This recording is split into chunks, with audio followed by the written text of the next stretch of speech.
என் husband கெட்டு போறதுக்கு பாதி காரணமே நீங்க தான். ஆவுனா வந்துடுறீங்க ஃப்ரெண்ட்ஸ்னு. மா சும்மா சும்மா உன் ஹஸ்பண்ட் கெட்டு போறதுக்கு காரணம் நாங்க தான் சொல்லாத.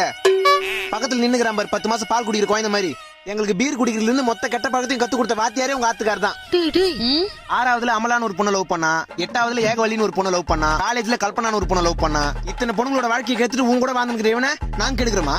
டேய் அம்மா இல்லம்மா, இவனுக்கு என் ஃப்ரெண்ட்ஸே இல்ல. பாத்தியாமா உண்மையா சொன்னதுக்கு எங்களே ஃப்ரெண்ட்ஸ் இல்லன்ட்டான். பாத்துமா தங்கச்சி, பின்னாடி வீட்டுல 2 ஆன்ட்டியை உசார் பண்றது கடைசியில உண்மையா ஒய்ஃப் இல்லன்றுவான். வாரம் சனிக்கிழமை நைட்டு எங்களை கூட ஃபுல்லா குடிச்சிட்டு கக்குவான் பாருங்க உன்னை பத்தி. அப்படி கக்குவான். இல்லம்மா கல்யாணம் ஆகி 6 மாசம் கூட ஆகல, ஏன் தான் கல்யாணம் ஆச்சுன்னு சொல்லிட்டு புலம்புறாமா? டேய் இல்லம்மா இல்ல. போய் சொல்றா, குழந்தை பிறக்காது. ஆமாமா பாத்தியா ஐயோ இல்ல இல்ல இல்ல. இப்ப சொல்லு, உன் வீட்டுக்காரன் நாங்க கெடுக்கிறோமா? இல்லனா ஆனா 1000 தான் இருந்தாலும் சரி, அவனுக்காக ஃப்ரெண்ட்ஸ் நாங்க கடைசி வரை இருப்போம். எது வரமச்சான், எது வந்தாலும் உண்மையை சொல்லிடணும் நண்பன்ல.